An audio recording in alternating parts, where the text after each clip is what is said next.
السلام علیکم ویورز، آج ہم بات کریں گے Islam in the subcontinent, the role of religious reformers. اسلام سب کانٹیننٹ میں کیسے آیا اور پھر ریلیجیس جو ریفارمرز تھے ڈفرینٹ، وہ ہم نیکسٹ ڈسکس کریں گے۔ ان کا کیا رول تھا، انہوں نے کس طریقے سے اسلام کو پروٹیکٹ کیا اور نیکسٹ پروپیگیٹ کیا اس کو۔ سب سے پہلے ہم اس کا ہسٹوریکل بیک گراؤنڈ دیکھتے ہیں کہ اسلام سب سے پہلے شروع کہاں سے ہوا۔ یہاں سے اسلام شروع ہوا، اس کے بعد اسلام جو امیہ ڈائنیسٹی تھی یہاں سے ہوتا ہوا جو فرانس کا ساؤدرن پارٹ ہے یہاں تک پہنچ گیا۔ تو کیونکہ امیyyد جو تھے انہوں نے نیول پاور بھی حاصل کر لی تھی، اس لیے انہوں نے جہاں تک ہو سکا اس کی ریچ حاصل کی۔ اس کے بعد عباسڈز آئے۔ عباسڈز نے اسلام کو جو پرشیا، ایران، پہلے اس کو پرشیا کہا جاتا تھا، یہاں تک، اور جو پاکستان کا جو سندھ والا حصہ ہے یہاں تک پہنچا اسلام۔ اس کے بعد پھر ڈفرینٹ دوسری ڈائنیسٹیز آتی ہیں جو افغانستان سے وہ یہاں پہ اٹیک کرتے تھے سب کانٹیننٹ میں، اس میں غوریز تھے، غزنویز تھے، اور اسی طریقے سے پھر دوسری جو ڈائنیسٹیز تھیں اس میں سب سے پہلے سلیو ڈائنیسٹی آئی، اس کے بعد خلجی ڈائنیسٹی آئی، اس کے بعد تغلق ڈائنیسٹی آئی، سید ڈائنیسٹی آئی، اس کے بعد جو تھی لودھی ڈائنیسٹی، اور پھر مغل آئے۔ اور اس کے مغلوں کے بعد دوبارہ سے کچھ عرصے کے لیے شیر شاہ سوری جو تھا اس نے بھی یہاں پہ آ کے اپنا غلبہ کیا، لیکن وہ تھوڑے عرصے رہا، اس کے بعد دوبارہ مغلز آ گئے۔ تو اس طریقے سے اسلام جو تھا وہ سب کانٹیننٹ میں پہنچ گیا۔ جب اسلام سب کانٹیننٹ میں پہنچا اس کے بعد پھر ظاہری بات ہے اس کو پروپیگیٹ ہم نے کرنا تھا، جو اس کی ٹرو انجنکشنز تھی اسلام کی اس کے مطابق لوگوں کو چلانا تھا۔ تو جو ریلیجیس ریفارمرز تھے انہوں نے پھر اپنا رول پلے کرنا شروع کیا۔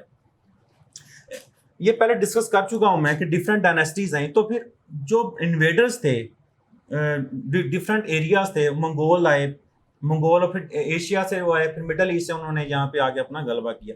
انہوں نے پھر ڈفرینٹ کتابیں لکھی حدیث کے اوپر، فقہ کے اوپر۔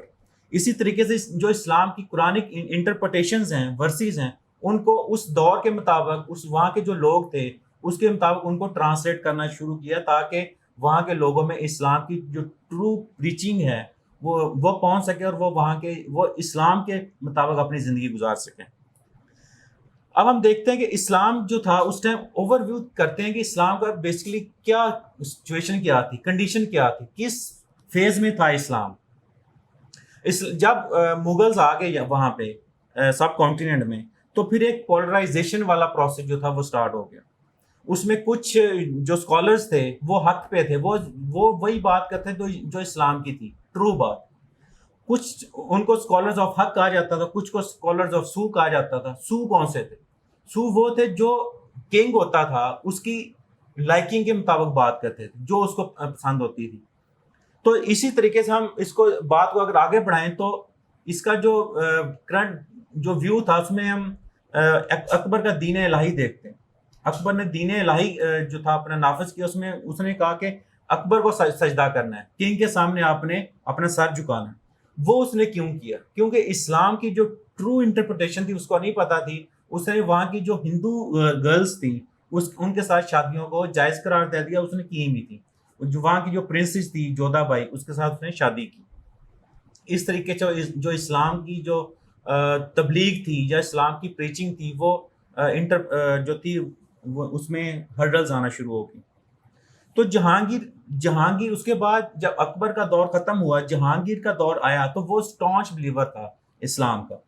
اس میں پھر وہ اکبر کا دین الہی ختم کر کے جو صحیح ٹرو پریچنگز تھیں اس کے مطابق اس نے لوگوں کو بتانا شروع کر دیا، لوگوں کو اس کے مطابق چلانا شروع کیا، اپنا رول قائم کیا۔ جو اورنگزیب عالمگیر تھا اس کو last nail in the coffins of the Mughal empire بھی کہا جاتا ہے، کیونکہ وہ آخری بادشاہ تھا جس کا اسٹرانگ ہولڈ تھا سب کانٹیننٹ کے اوپر، اور وہ بھی اسلام کو صحیح طریقے سے فالو کرتا تھا۔ اس نے فتویٰ عالمگیری بک لکھی، ٹھیک ہے نا۔ اس کے علاوہ اس نے اسلامک لاز جو تھے شیخ نظام الدین برہان پوری کے ساتھ مل کے ایک بک شائع کی اسلامک لاز کے اوپر۔ جب اورنگزیب کی ڈیتھ ہو گئی تو پھر اسلام کا ڈکلائن شروع ہو گیا۔ وہ ہم دیکھتے ہیں وہ کیسے۔ جب اسلام ڈکلائن آنا شروع ہو گیا تو اس کے بعد برٹشرز بھی آ چکے تھے ظاہری بات 1600 میں، اور 1700 تک وہ اپنا ہولڈ جو تھا وہ اسٹرانگ ہولڈ اپنا قائم کر چکے تھے سب کانٹیننٹ کے اوپر۔ تو پھر اس کے بعد 1857 کی میوٹنی ہوگی، میوٹنی کے بعد مسلمانوں میں ایک اس طرح کا وہ پیدا ہوگا کہ اب ہم اسلام کی تبلیغ کیسے کریں. ظاہری بات ہے وہ میوٹنی کے بعد جو ہیوی ہینڈ تھا مسلمانوں کے اوپر ہی گرا تھا آگے. تو انہوں نے مسلم کو جو صحیح پوزیشنز تھیں، ایڈمنسٹریٹو پوزیشن تھی، ان سے وہ نکال دیا، اور جو لوور لیول کی پوزیشنز تھی وہ ان کو دینا شروع کر دی. اور ایک بات یہ بھی ہے کہ مسلم کے پاس اس ٹائم پہ جو ماڈرن ایجوکیشن تھی وہ بھی نہیں تھی. لیکن اسلام کے اوپر پھر کام کیسے ہوا؟ ہم نے یہ دیکھنا کہ اسلام بیسیکلی کس طرح سے وہاں پہ پھیلا. وہاں پہ ڈفرینٹ قسم کے انسٹیٹیوشنز وغیرہ قائم ہونا شروع کر دے. اس میں دارالعلوم دیوبند تھا. یہ جتنے بھی انسٹیٹیوشنز کے میں نام لے رہا ہوں یہ بہت امپورٹنٹ ہیں، اور یہ ان کے اوپر پورا ایک کویشچن آتا ہے ڈفرینٹ اینگلز کے اوپر. تو یہ سارے انشاءاللہ ہم اپنی کلاس میں ڈسکس کریں گے کہ کس طریقے سے کس انسٹیٹیوٹ نے آگے اپنا رول پلے کیا. دارالعلوم دیوبند تھا، انجمن حمایت اسلام آئی، سندھ مدرسۃ الاسلام، اسلامیہ کالج پشاور بنا، جامعہ اسلامیہ ملیہ دہلی. اور یہ سارے انسٹیٹیوشنز نے مل کر دو کے کچھ کی آئیڈیالوجی ڈفرینٹ تھی، لیکن مقصد ایک ہی تھا کہ ہم نے اسلام کی پریچ کرنی، اسلام کو پھیلانا.